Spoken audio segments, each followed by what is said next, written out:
Welcome, everyone. We are thrilled to have you join us for today's webinar, Nurturing Tiny Miracles, the Lifelong Benefits of Human Milk for Preterm Infants with Dr. Kate Tauber, MD, MA. Before we get started, I would like to go over a few items so you know how to participate in today's event. You've joined the presentation listening using your computer speaker system by default. If you would prefer to join over the telephone, just select phone call in the audio pane and the dial-in information will be displayed. You will have the opportunity to submit text questions to Dr. Tauber by typing your questions into the questions pane of the control panel. You may send in your questions at any time during the presentation. We will collect these and address them during the Q&A session at the end of today's presentation. There is a handout available. Please be sure to download this prior to the end of the live event. Please locate the Materials tab on your go-to screen and click on that to open the link. Today's webinar is being recorded and will be made available at Medeela University, as well as Medeela's Education for Lactation Professionals YouTube channel. It is my great pleasure to introduce our esteemed speaker, Dr. Kate Tauber. Dr. Tauber is a professor of pediatrics at Albany Medical Center, where she serves at the Bernard and Millie Duker Children's Hospital. Dr. Tauber earned her medical degree from Albany Medical College and completed her pediatric residency at the University of Michigan. She further specialized in neonatal perinatal medicine through a fellowship at Albany Medical Center. Her extensive research focuses on neonatal nutrition, optimizing lactation support for parents of NICU infants, and enhancing education on lactogenesis and the benefits of breast milk. As the director of the Human Milk Program at the NICU at Albany Medical Center, Dr. Tauber leads a significantly quality improvement project aimed at increasing awareness and education about the importance of human milk for preterm infants. Dr. Tauber is a renowned speaker. Today, she will be sharing her insights on lifelong benefits of human milk, drawing from her extensive experience and research. Please join me in welcoming Dr. Kate Tauber. Doctor? Thank you. Thank you so much for that kind introduction, and thank you to Medeela for inviting me to speak to you all today. And I hope to just go over some of the benefits of human milk for one of our most vulnerable populations, which are our preterm infants. So here are my disclosures. And I just wanted to remind our viewers that all the images in this presentation, they are cited, so you can find out where they are in either the papers or online, but they are not allowed to be copied or reproduced without express consent from the original author of each image. So what I hope to cover in this brief talk is to look at some of the research that's been published on human milk and how it can impact the outcomes in preterm infants. I also want to examine some of the key components that are found in human milk. And then lastly, I want to look at the gut-brain axis and how human milk can impact that. So I appreciate and understand that individuals who lactate may identify in a variety of ways on the gender spectrum, and they also may refer to their anatomically somewhat differently than what we consider traditionally. So because a majority of the literature that's published still refers to lactating individuals as mothers and human milk as breast milk, I continue to use this language in this presentation, but I do make every effort to be inclusive and use inclusive language when possible. I also just want to mention that the vast majority of the studies that are published in the literature are observational studies. Doing a randomized controlled trial is really not ethically feasible in this population, given that we already know breastfeeding has many known protective effects, both for mom, for society, and also has short and long-term health benefits for babies. It's also a highly personal decision whether or not to breastfeed. So to randomize someone to breastfeed when they had no intention of it, or to have them not breastfeed and give formula when their decision was to exclusively breastfeed, seems a bit unethical in this day and age. Also, the preterm data that's out there is from infants that had been enrolled in the 90s and early 2000s. And we all can appreciate that there's been many changes to the nutritional practices in our NICUs and newborn nurseries since then, especially more recently with the widespread adoption of exclusive human milk diets in many neonatal centers across this country and across the world. So most of us are familiar with the WHO and the UNICEF's recommendations on breastfeeding, but they state that breastfeeding initiated within the first hour of birth, provided exclusively for 6 months, and continued up to 2 years or beyond with the provision of safe and appropriate complementary foods is one of the most powerful practices for promoting child survival and well-being.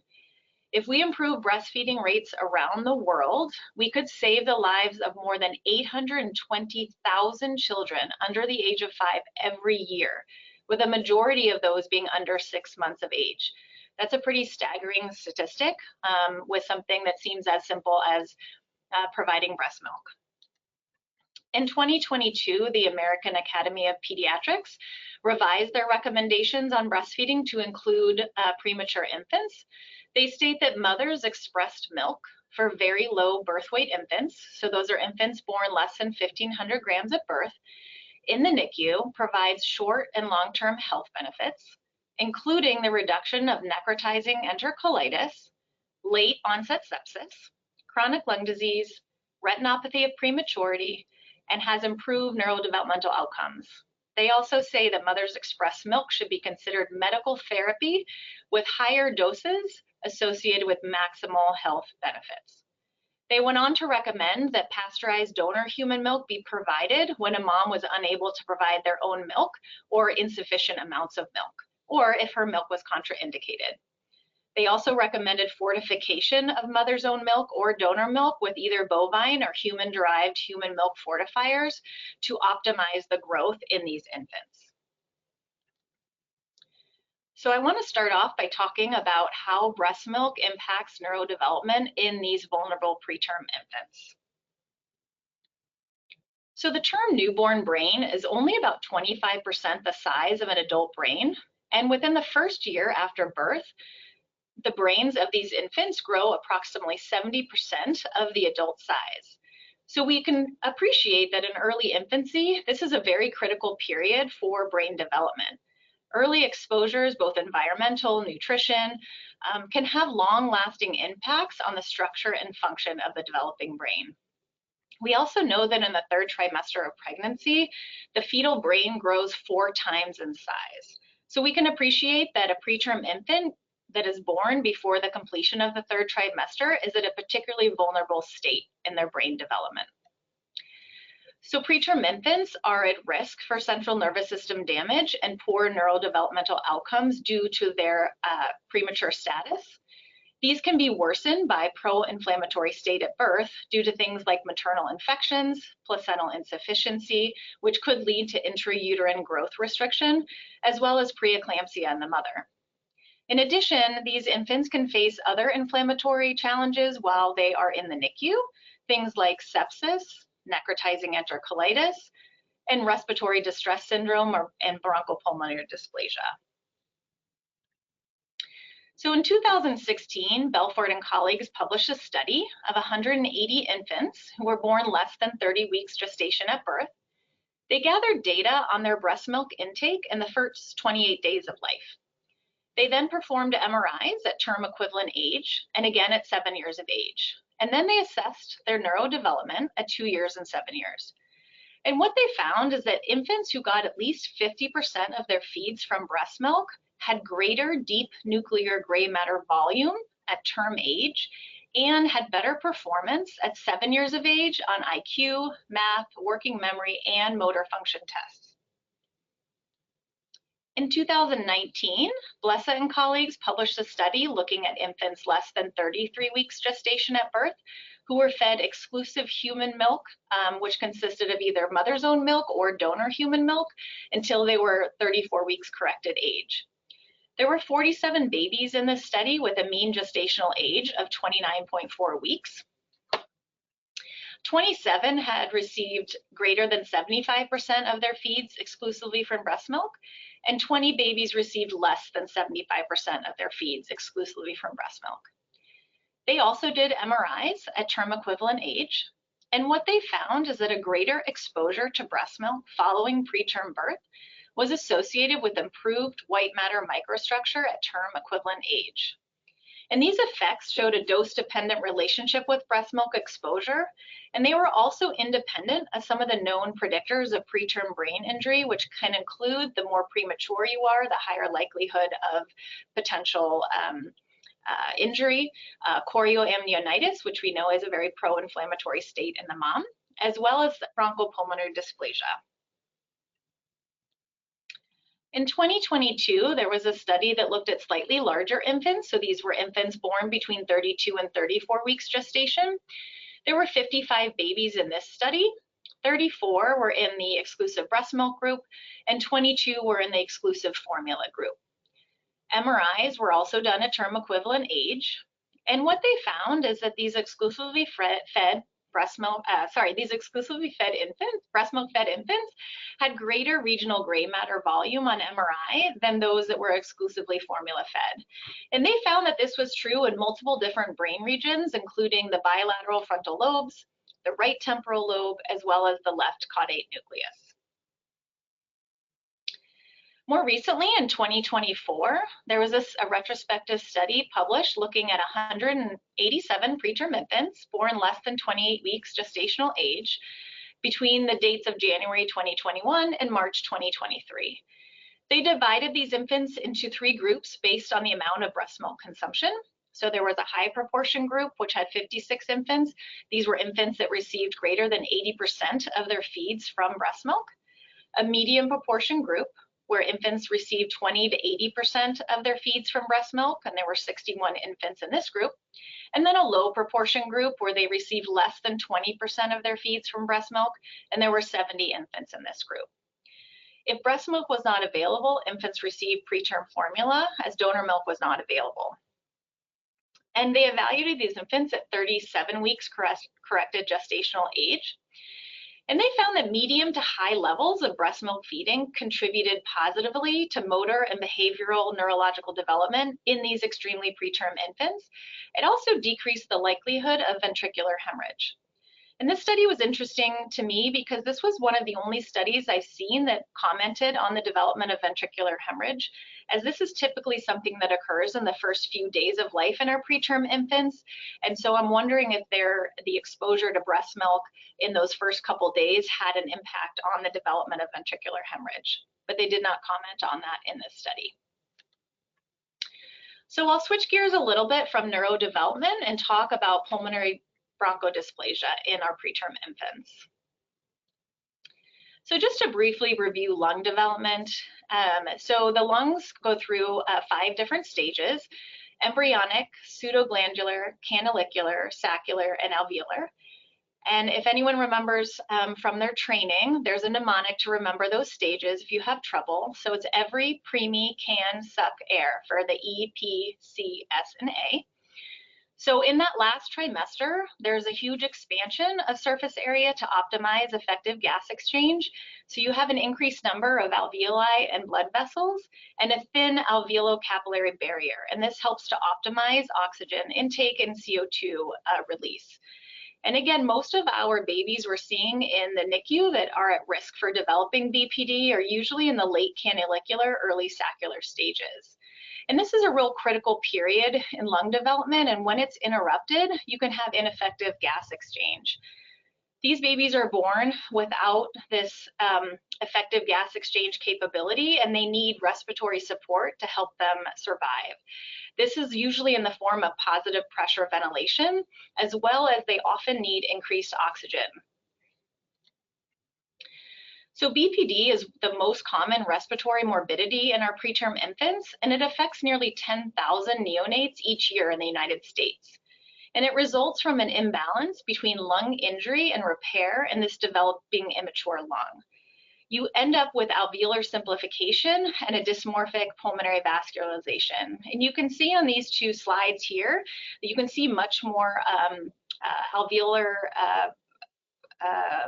alveoli in the normal adult lung versus an infant or a child with BPD or bronchopulmonary dysplasia, there's a lot less surface area for gas exchange, which can lead to difficulty with breathing and oxygenation and ventilation.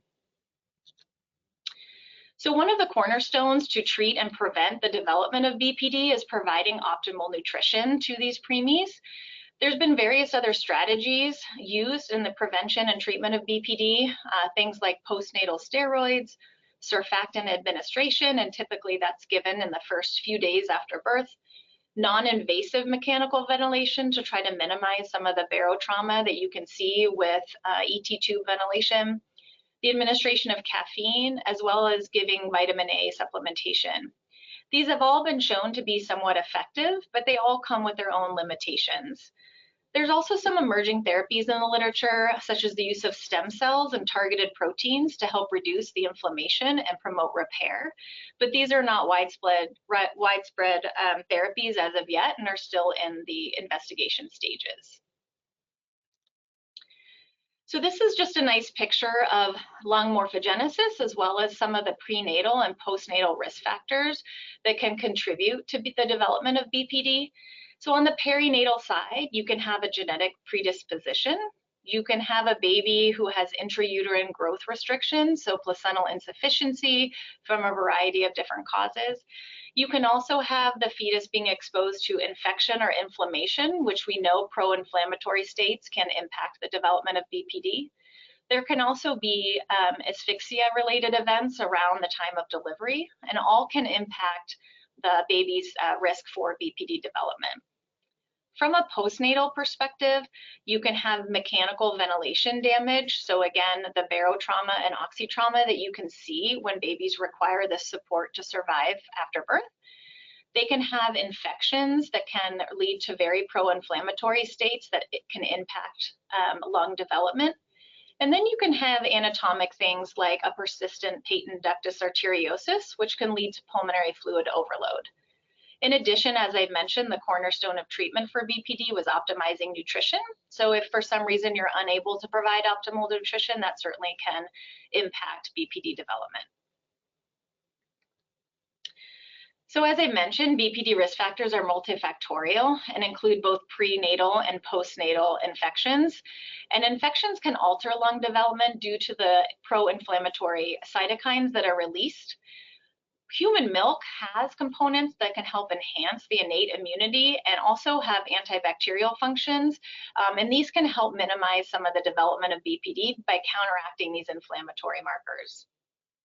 Oxidative stress from things like ventilation, infection, high oxygen needs due to this poor lung development can also be mitigated by human milk, because human milk has antioxidant components, including large amounts of tocopherol and carotene. And these have been shown to alleviate oxidative stress in preterm infants and reduce the occurrence or development of BPD. So in 2016, Spiegler published a study with the hypothesis that breast milk fed very low birth weight infants would have fewer inflammatory complications of prematurity despite the lower growth rate. And they stated this because it has long been shown that when babies are fed exclusive human milk, they haven't grown as good as babies that were fed preterm formula. And some of that has to do with the protein content in human milk being suboptimal. However, recent development of derived human milk fortifiers has allowed NICUs to continue using an exclusive human milk program, but also has been able to help optimize the growth and mitigate some of these lower growth rates that we're seeing in early publications. So this was a study from the German Neonatal Network. There were 48 centers. The infants ranged between 22 and 0.7 weeks at birth to 31 and 6/7 weeks. And there was over 1,400 infants included in this study. They looked at data on the enteral nutrition of these infants, and they looked at infants who received donor human milk in the first few days, but were then switched to all breast milk. Those were considered the exclusive breast milk group.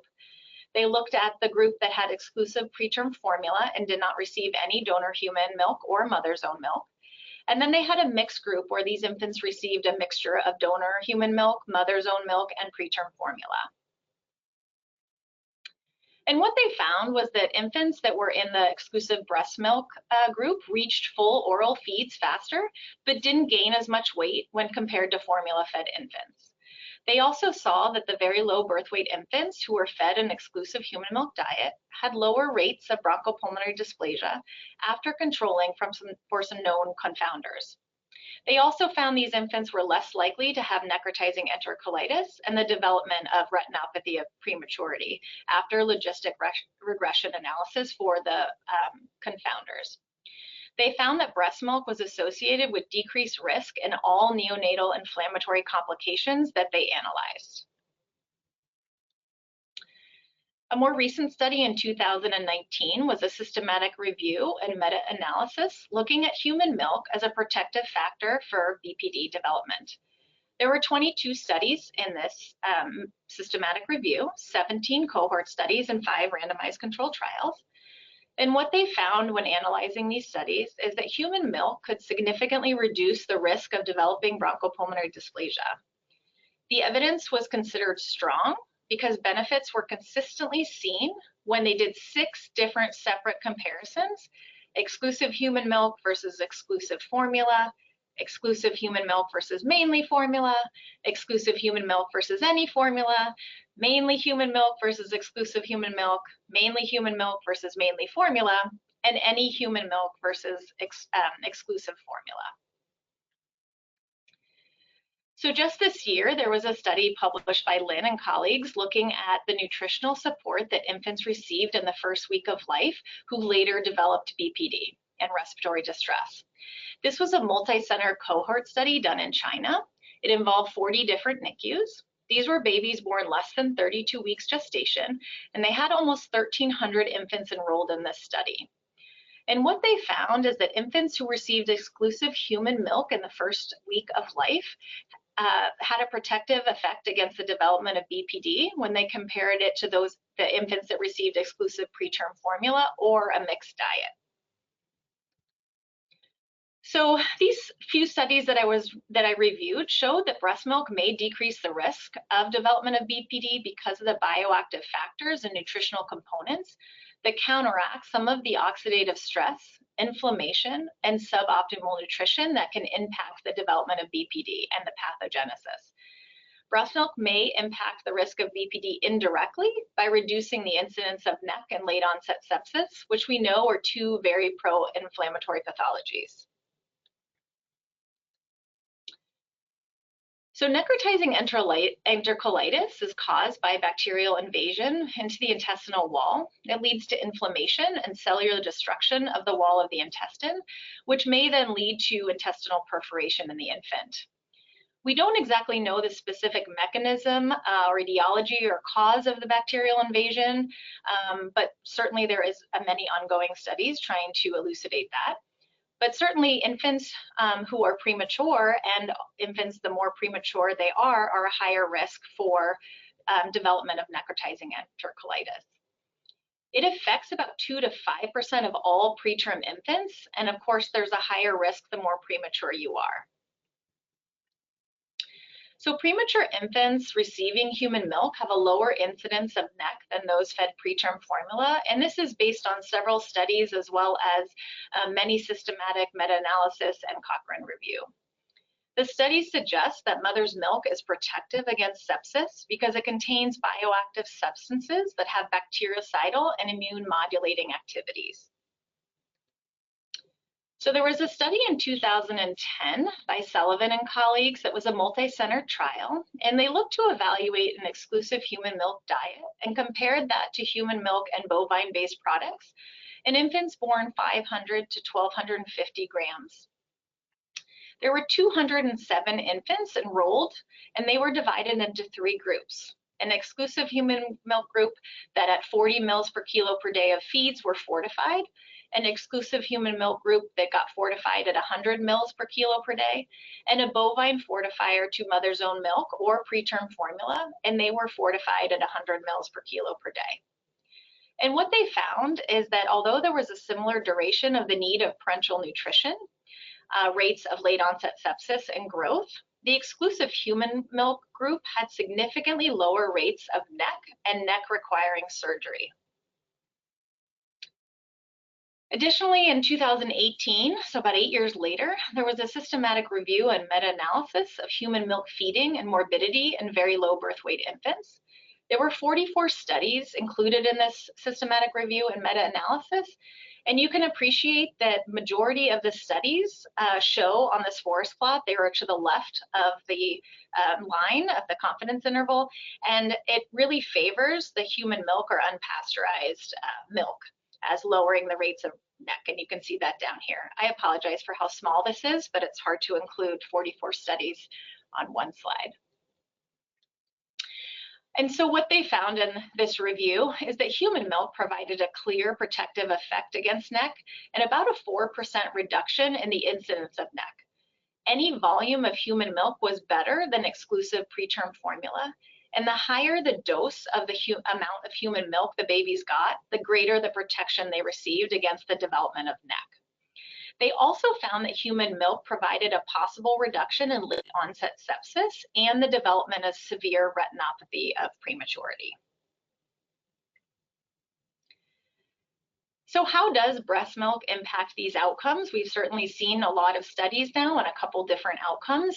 What is it in breast milk that really contributes to these positive outcomes? So there's many different building blocks that support healthy physical growth, immune system development, and brain maturation in breast milk. Breast milk contains macro and micronutrients, short and long chain polyunsaturated fatty acids, phospholipids, neurotrophic factors, biofactors, and hormones that are important in the myelination. And about 40% of the lipid content of mature breast milk is sphingomyelin, and sphingomyelin plays a crucial role in the development of the myelin sheath. Additionally, breast milk is an important source of cholesterol, and cholesterol is essential for myelin sheath synthesis. So this is a table that lists, it's not exhaustive, but it lists many of the different bioactive factors in mom's milk. And you can see there's many different antimicrobial components like immunoglobulins, secretory IgA, IgM, and IgG, lactoferrin, lysozyme, some antiviral mucins. There's also many different growth factors which are so important for preterm infants to help grow all their different organs, like epidermal growth factor, nerve growth factor, insulin-like growth factor, heparin binding EGF, as well as vascular endothelial growth factor. There's a variety of cytokines and chemokines and anti-inflammatory factors, which again are part of the protective effect against infection and necrotizing enterocolitis. So tumor necrosis factor alpha, interferon gamma alpha, some of the interleukins, some of the chemokines can help development of white blood cells like granulocyte colonizing stimulating factor. A lot of different hormones that help in digestion. Digestive enzymes like amylase, lipases, lipoprotein lipase, those are all important in digestion of fats, and certainly very important in our preterm infants to make sure that they can digest the fats that we give them in their parenteral nutrition and make sure they don't develop fatty acid deficiencies.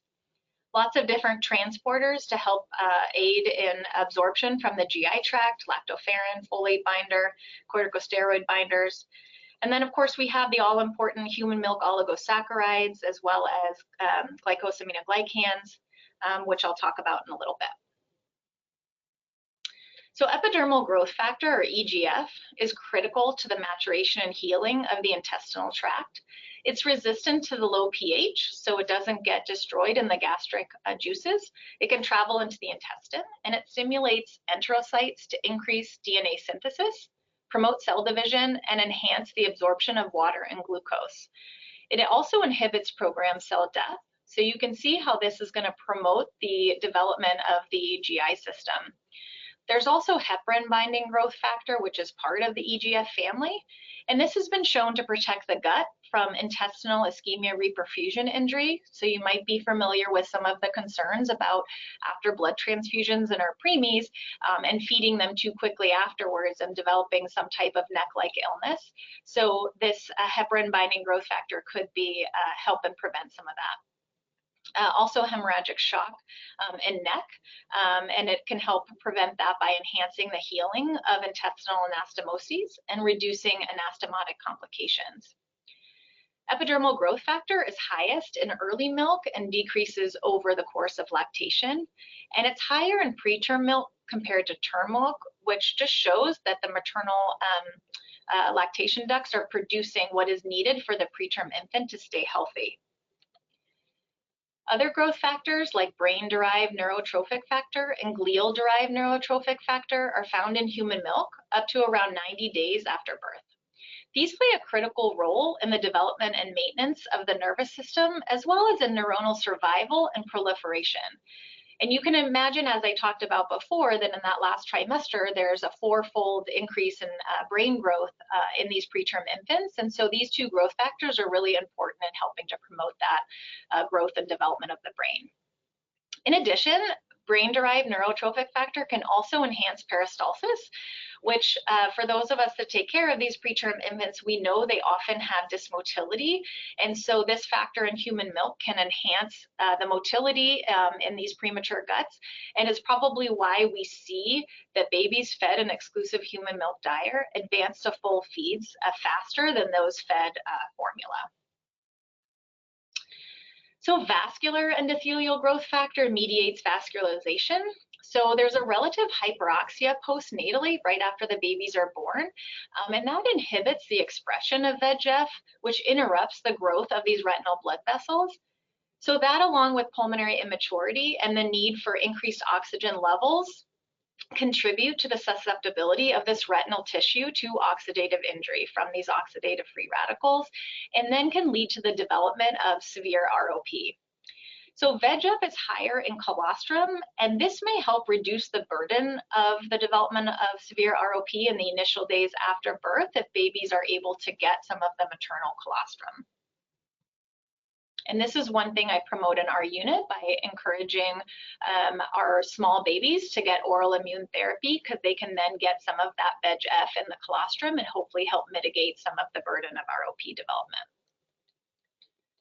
So human milk oligosaccharides are produced in the mammary gland. They're present in large amounts in breast milk, about 1 gram per deciliter.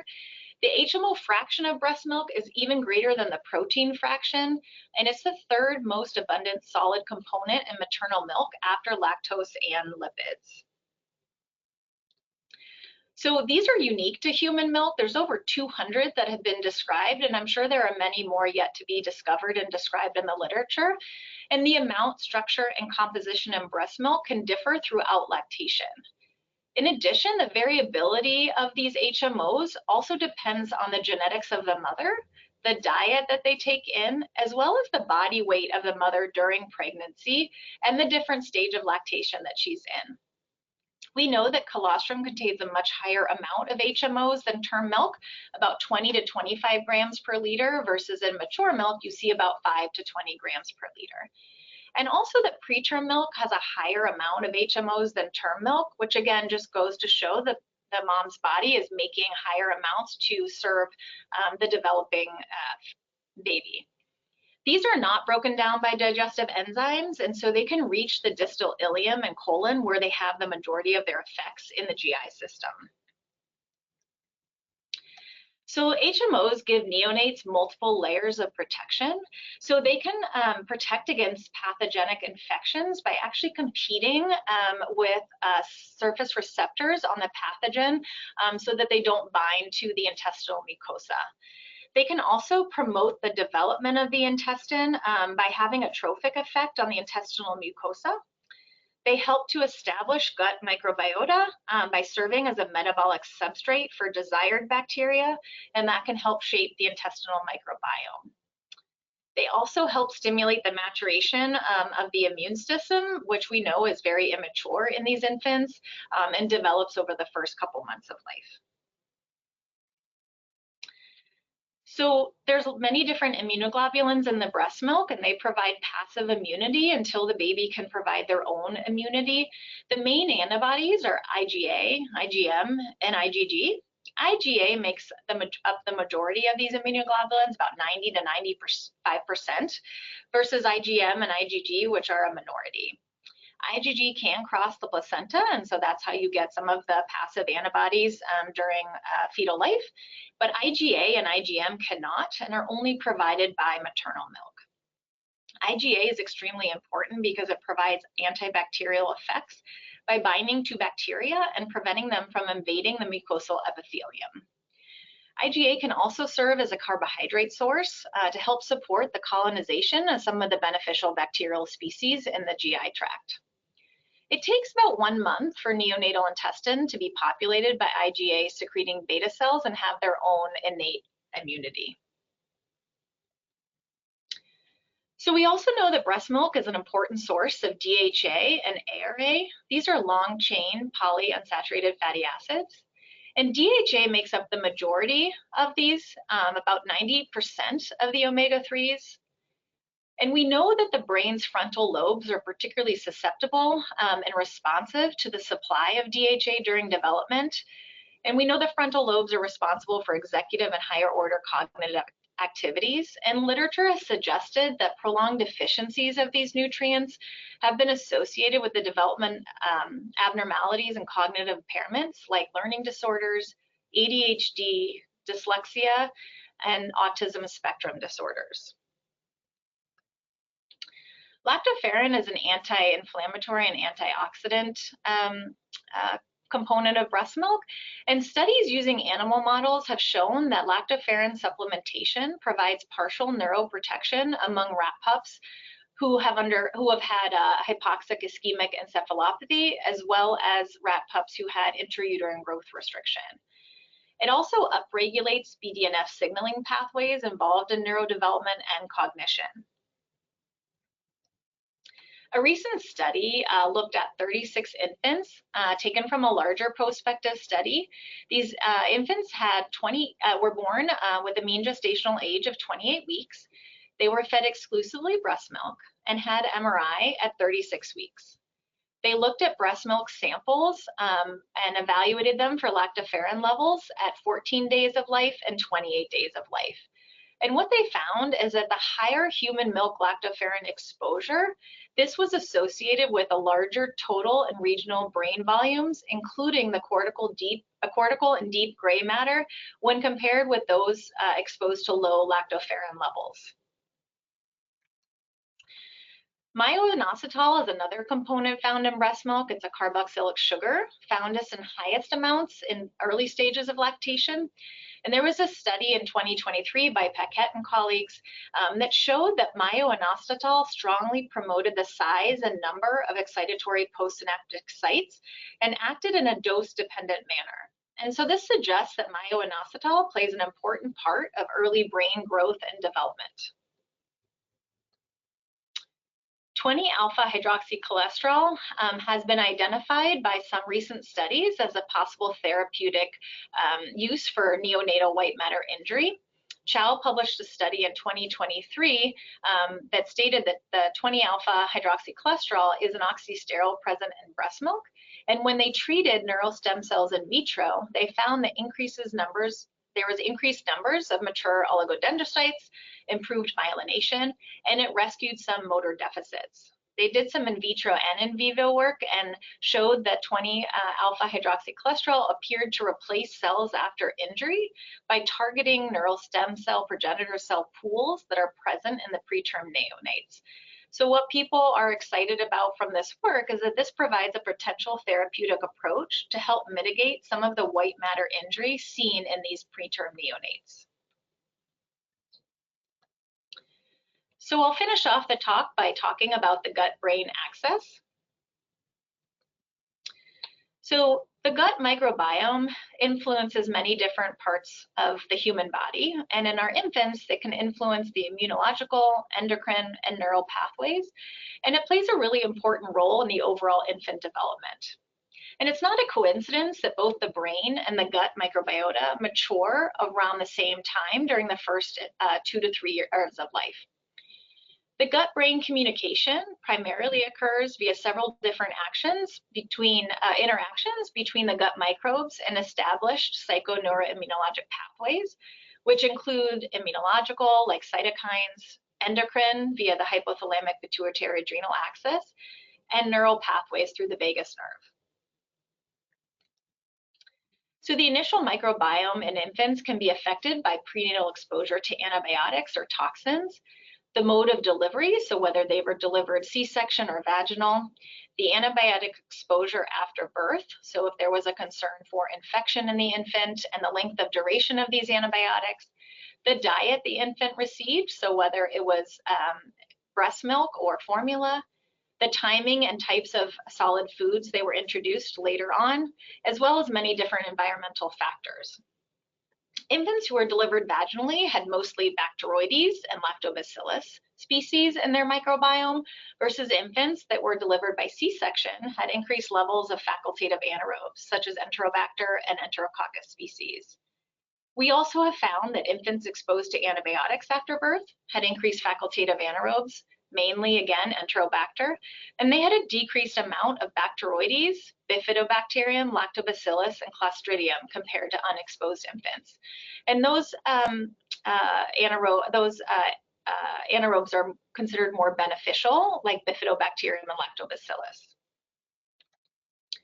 However, the most important modifier of the microbiome was not antibiotics delivered or the environment that the baby was delivered through.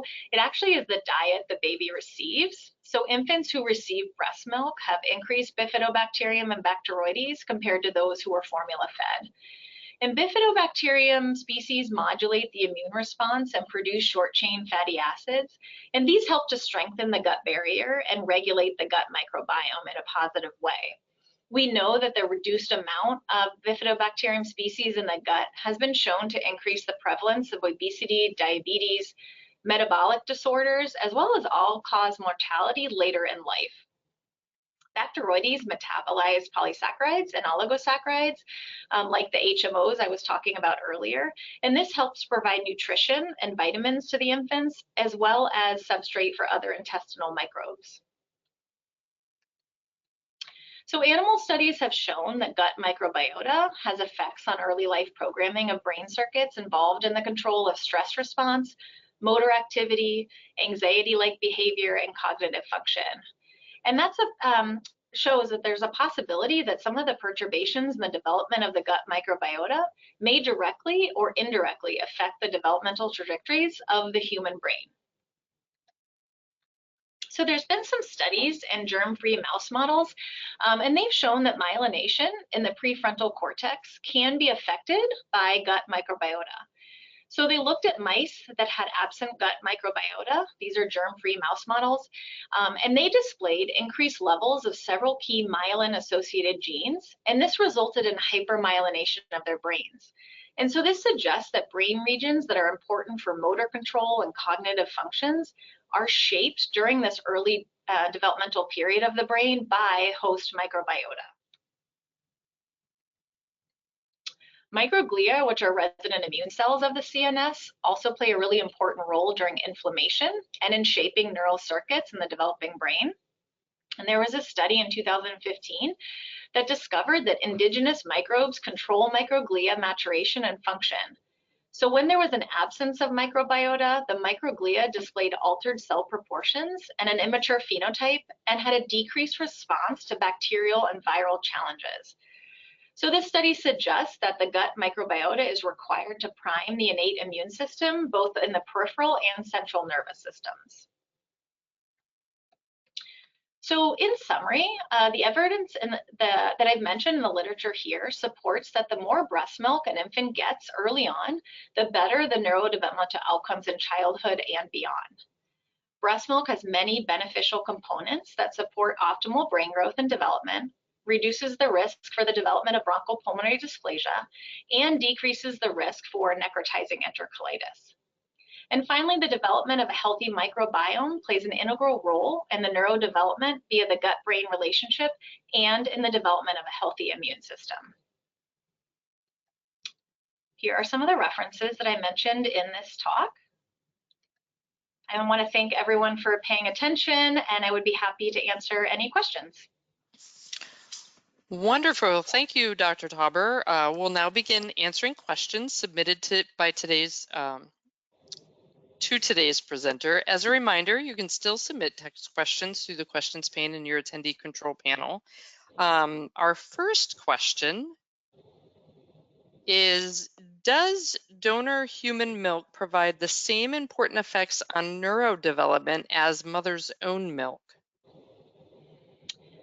Thank you. That's a great question. I think the jury's still out on the answer to that particular question.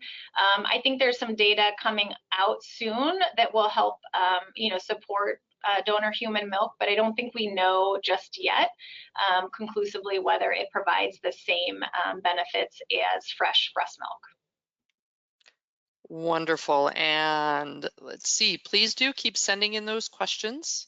The next question is, the literature suggests that preterm infants don't grow as well on exclusive human milk diet. So what do you do in your unit to combat this? Yes, that is definitely something that's been reported in the literature, and why some units are hesitant to adopt an exclusive human milk program, despite some of the beneficial effects like the reduction of necrotizing enterocolitis. So in our unit, we're pretty proactive about fortification with human milk derived human milk fortifiers, so that we do optimize their growth, and we monitor it really closely to try to mitigate some of those growth deficits that were seen in some of the earlier literature. So we fortify pretty early in our unit, about 60 mils per kilo per day, and we can get as high as 32 calories an ounce if needed. Not immediately, but over time as we monitor the infant's growth. Wonderful. Another question, do you ever use hind milk only for preterm infants in your NICU? In our NICU, we don't, but I know there are units that do use that as an alternate strategy, and so those units are pretty happy with using that and find them to be very effective, but we don't use it in our unit, no. Perfect. I'll give everybody another moment. There's, I believe, at least one more question coming in. Hold on just a moment for me. I'm so No sorry. worries. No, that's okay. I'll just say one of the other things that I've been passionate about while we're waiting for questions is, we see that human milk, and mother's own milk in particular, is the most beneficial thing we can provide our infants to help them grow and develop in the most optimal way. And so how do you get that milk? You need to support your mothers. And so one of the things we've been doing in our unit is providing various different methods to support our moms, from weekly interactions with certified lactation counselors to peer support groups, which we're just in the starting to develop, to various other strategies, which we've seen slowly give us more results in terms of the number of moms providing breast milk, as well as, most importantly, the duration that they're providing breast milk. So I'm also happy to hear if anyone has other strategies that they've used in their units that have been successful in specifically promoting longer duration of providing breast milk, because I think that's one of the biggest challenges for our moms. Perfect. Do you have a dedicated NICU lactation consultant who provides support for lactating mothers? We don't. I wish we did. It's on my wish list for Santa this year, so maybe I'll get one. But because we don't have one, I've developed 2 different programs in our NICU to support our moms. The first one is received grant funding to get about 10 of our neonatal nurses certified lactation counselors. So they're called our mom champions, and they're able to provide direct support because we have one on at least every shift, and they can provide support to our moms around the clock when our lactation consultants aren't available. And then I've also gotten another grant funding to provide CLC training for a group of medical students, and this is called our LATCH program, and it stands for Lactation Advocacy Through Continuous Help. and we'll be presenting that at the Academy of Breastfeeding Medicine conference next week. But basically, these med students meet with the mom individually at least once a week and check in with them every week throughout the NICU's day to help troubleshoot any issues that arise, help them put the baby to breast once the baby's ready for latching, and generally just provide overall support for our moms. And so that's been pretty successful in our unit. Wonderful. Another person is asking for to please tell us the name of your hospital again. Oh, Albany Medical Center in Albany, New York. Awesome. And another has asked, how many beds are in your NICU? We have a 60-bed unit. It's level 4. It's a regional referral center. So we have about 800 admissions a year, and about 150 of those are very low birth weight admissions. Perfect. Do you ask moms to track EBM pumped at certain intervals? So we don't ask them to track it in the sense of like giving us a sheet, but we do provide pumping logs, although most moms are really tech savvy and they have all these apps on their phones these days, so they usually will track it on their phone. But we do have documentation. We use Epic, and so we do have documentation. The nurses are supposed to they get flagged to be able to document. The first pump needs to be within 6 hours of delivery, and then every 3 hours thereafter, there is a little reminder for the nurses to document that mom has pumped again. So again, all in an effort to make sure that we're promoting, early pumping, because we know that that impacts long-term lactation success. Awesome. Another question, is there any research regarding the association of multiple sclerosis in people who were breastfed? Ooh, that is an interesting question. I don't know of any literature off the top of my head, but I just haven't looked into that. But that's a great question. I don't know. Agreed. Yeah. I know there's some literature on human milk oligosaccharides for GI dysfunction, like Crohn's disease and IBS, and there's some literature looking at provision of human milk oligosaccharides in those adult patients with some success. But okay. Are the nurses who are lactation counselors out of assignment so they can focus on all the mothers and not just in between bedside care? Yeah, no, unfortunately, they are typically in an assignment. We try, if possible, to have them be like our resource nurse when we have those resources available so that they are able to provide extra support for our moms. But unfortunately, that's not always the case. Okay. And that may be it. I'll give it just another moment just in case any more stragglers come in. But I think that may be it. Those were all great questions. Thank you, everyone, for submitting those. Wonderful. And thank you, Dr. Tauber. And thank you, everyone, for attending today's webinar, Nurturing Tiny Miracles, the Lifelong Benefits of Human Milk for Preterm Infants. Once you leave today's webinar, you will receive a survey on the presentation, and we would appreciate if you would complete that and provide your feedback. You will also receive a follow-up email within 24 to 48 hours with a link to view a recording of today's webinar. On behalf of Medela and Dr. Tauber, I'd like to thank you for joining us today and have a great rest of your afternoon. Thank you.